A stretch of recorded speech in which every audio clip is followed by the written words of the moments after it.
10 months ago, I stood on the steps of the old state capitol in Springfield, Illinois, and began an unlikely journey to change America. I did not run for the presidency to fulfill some long-held ambition. I know people have been checking on my kindergarten records. That's not why I ran.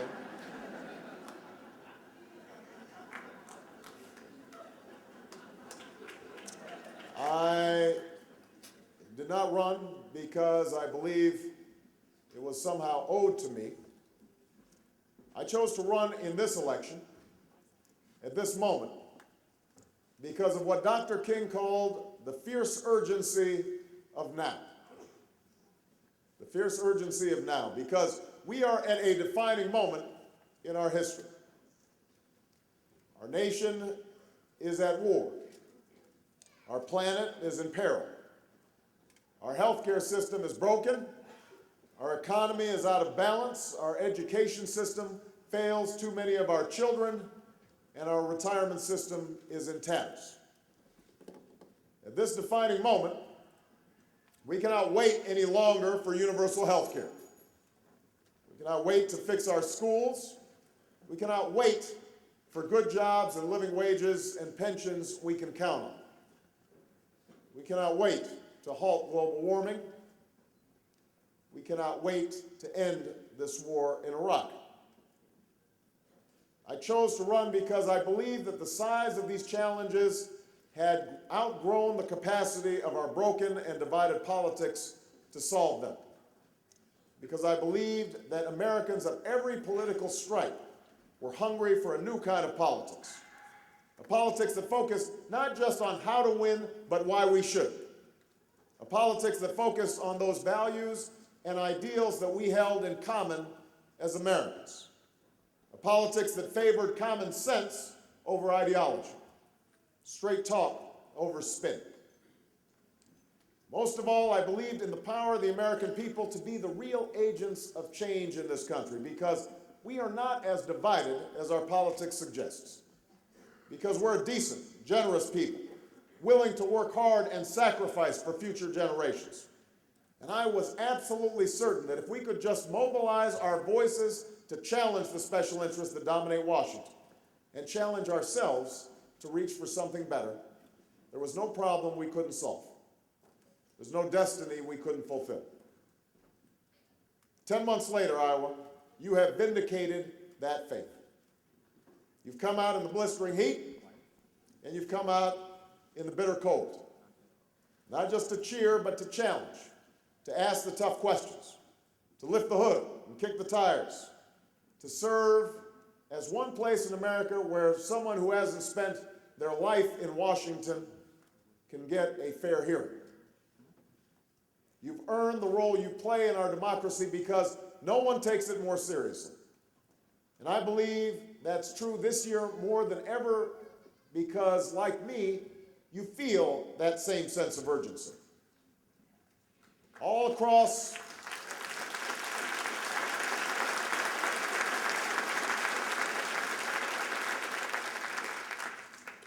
this state, you've shared with me your stories.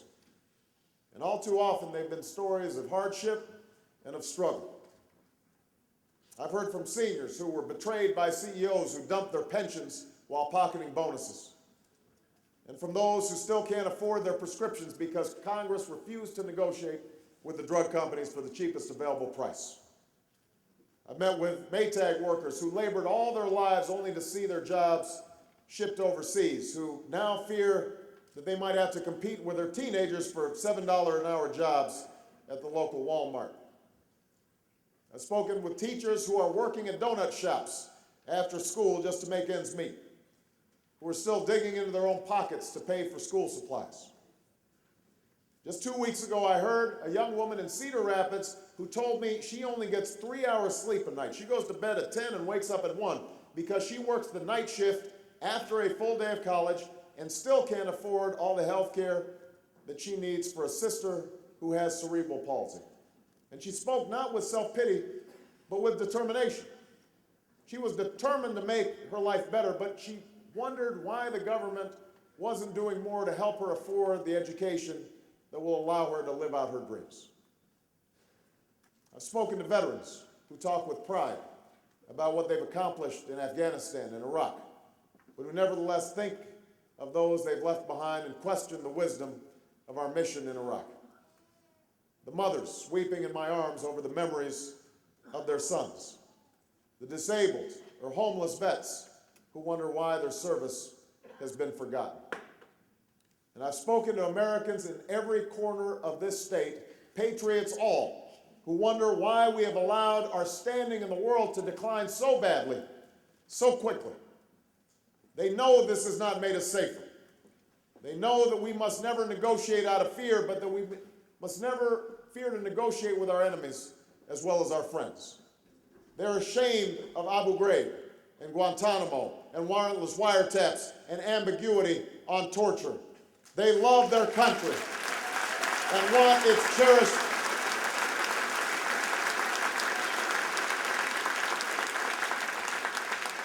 They love their country and want its cherished values and ideals restored.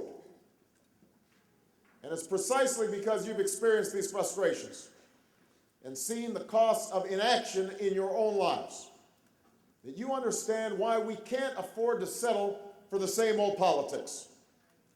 You know that we can't afford to allow the insurance lobbyists to kill health care reform one more time.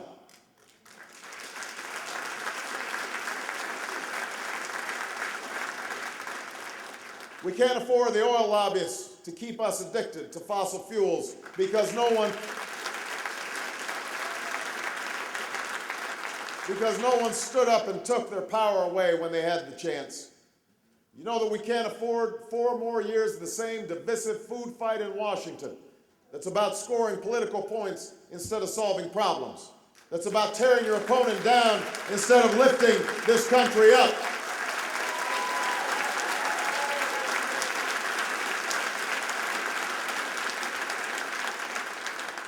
We can't afford the same politics of fear that tells Democrats that the only way to look tough on national security is to talk and act and vote like a George Bush Republican, that invokes 9/11 as a way to scare up votes instead of a challenge that should unite all Americans to defeat our real enemies.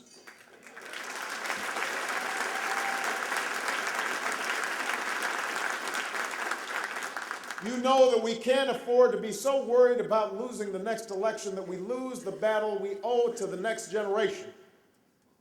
That the real gamble in this election is playing the same Washington game with the same Washington players and expecting a different result.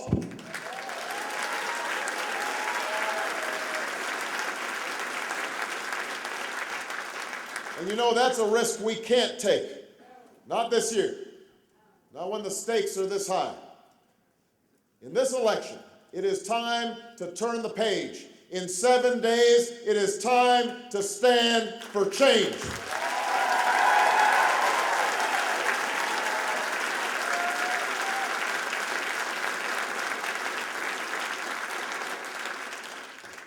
This has been our message since the beginning of this campaign. It was our message when we were down, and it was our message when we were up. And it must be catching on because in these last few weeks, everyone's talking about change.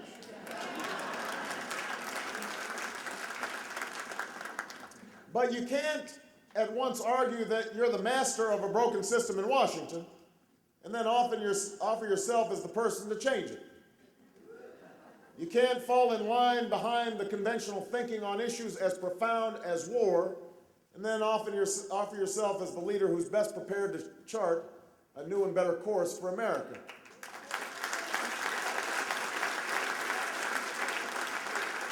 The truth is, you can have the right kind of experience and the wrong kind of experience. And mine is rooted in the real lives of real people, and it will bring real results if we just have the courage to change.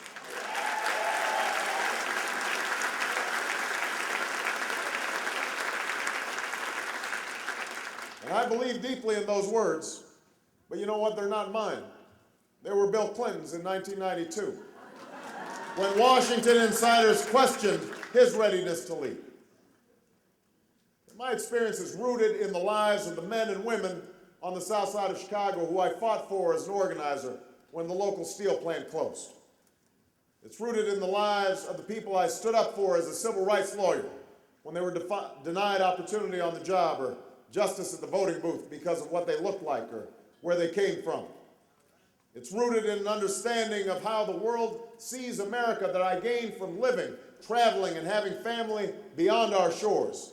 An understanding that led me to oppose the war in Iraq from the start, to say that it would be a distraction from the war that we had to finish in Afghanistan, to root out the Taliban and to root out al-Qaeda and to deal with the terrorist threat seriously.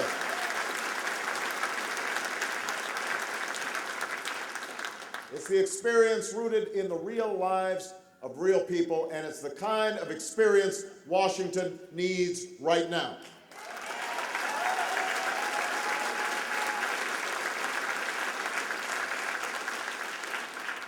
Now, there are others in this race who say that this kind of change sounds good, but that I'm not angry or confrontational enough to get it done. Well, let me tell you something, Iowa. I don't need any lectures on how to bring about change, because I haven't just talked about it on the campaign trail. I fought for change all my life.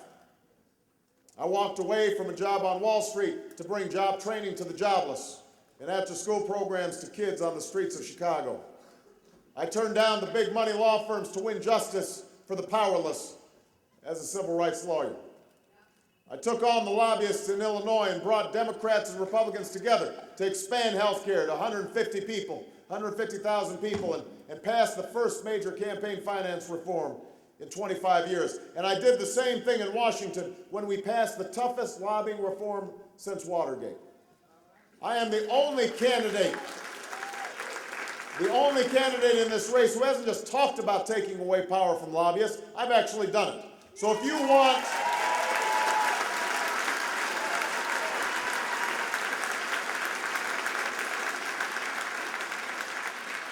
want to know what kind of choices we'll make as president, you should take a look at the choices we made when we had the chance to bring about change that wasn't easy and wasn't convenient. That's the kind of change that's more than just rhetoric. That's change you can believe in. It's change that won't just come from more anger at Washington or turning up the heat on Republicans. There's no shortage of anger and bluster and bitter partisanship out there. We don't need more heat. We need more light.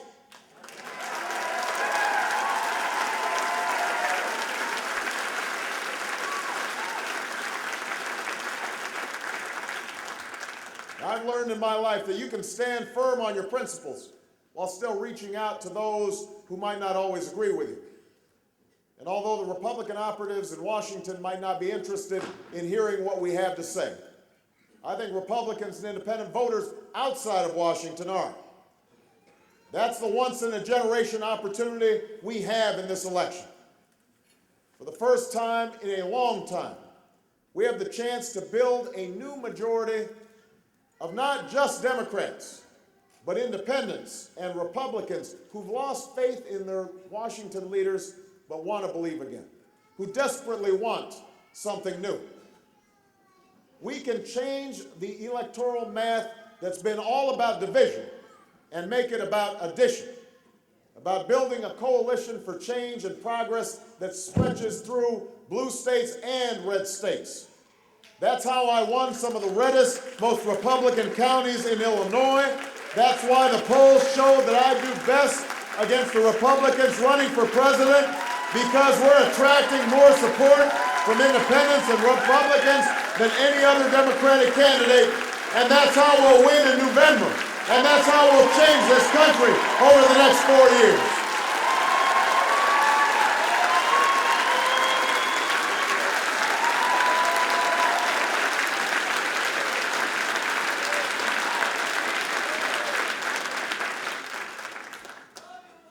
Love you back.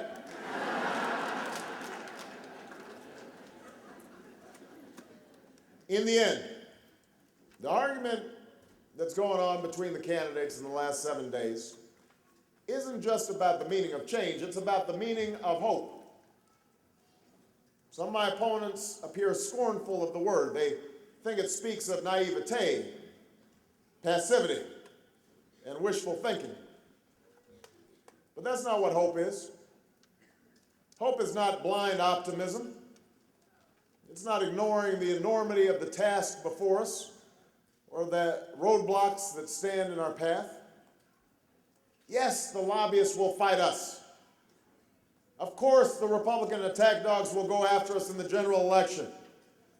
Yes, the problems of poverty and climate change and failing schools will resist easy repair. I know. I've been on the streets. I've been in the courts. I've watched legislation die because the powerful held sway and good intentions weren't fortified by political will. I've watched a nation get misled into war because no one had the judgment or the courage to ask the hard questions before we sent in our troops to fight. I know this will be hard.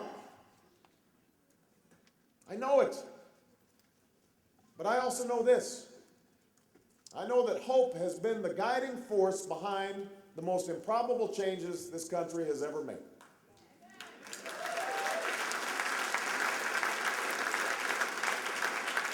I know that in the face of tyranny, it's what led a band of colonists to rise up against an empire. In the face of slavery, it's what fueled the resistance of the slave and the abolitionist, and what allowed a president to chart a treacherous course to ensure that the nation would not continue half slave and half free.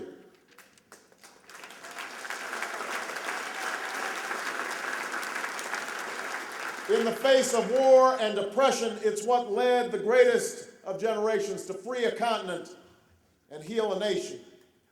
In the face of oppression, it's what led young men and women to sit at lunch counters and brave fire hoses and march through the streets of Selma and Montgomery for freedom's cause.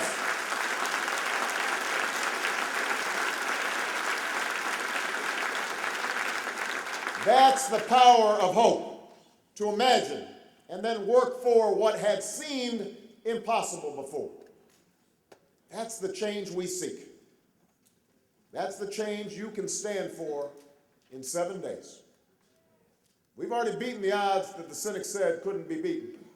When we started 10 months ago, they said we couldn't run a different kind of campaign. They said we couldn't compete without taking money from Washington lobbyists, but you proved them wrong when we raised more small donations from more Americans than any other campaign in history.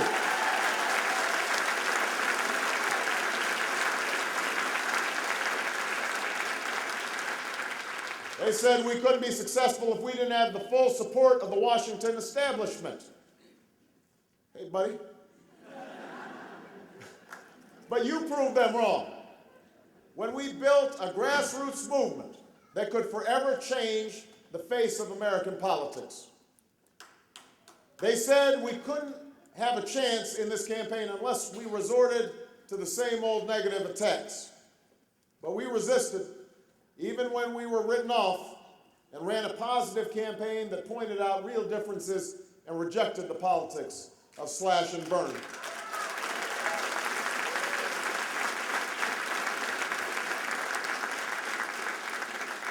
And now, in 7 days, you have a chance once again to prove the cynics wrong. In 7 days, what was improbable has the chance to beat what Washington said was inevitable. And that's why in these last weeks, Washington's fighting back with everything it has, with attack ads and insults, with distractions and dishonesty, with millions of dollars from outside groups and undisclosed donors to try and block our path. We've seen this script many times before, but I know that this time can be different. Because I know that when the American people believe in something, it happens.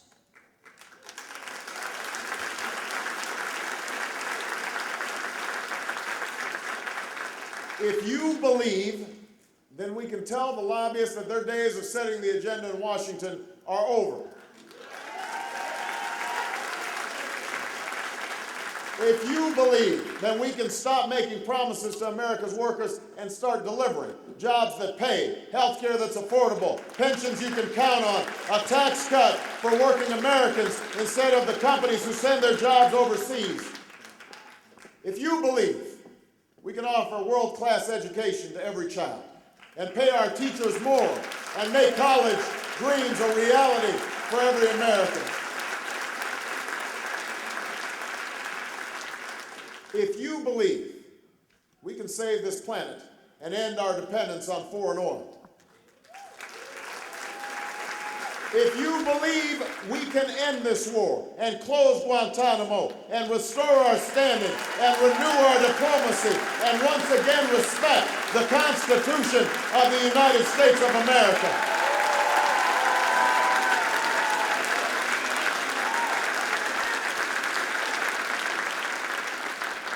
that's the future within our reach.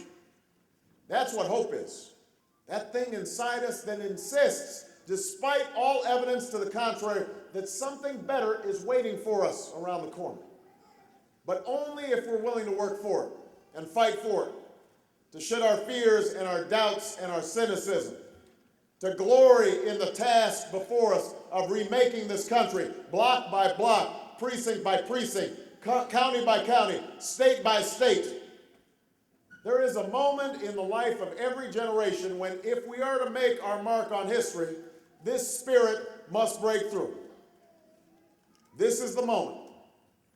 This is our time. And if you will stand with me in 7 days, if you will stand for change so that our children have the same chance that somebody gave us, if you'll stand to keep the American dream alive for those who still hunger for opportunity and still thirst for justice, if you are ready to stop settling for what the cynics tell you you must accept and finally reach for what you know is possible, then we will win this caucus, we will win this election, we will change the course of history, and the real journey to heal the nation and repair the world will have truly begun. Thank you, Iowa. Thank you, Des Moines.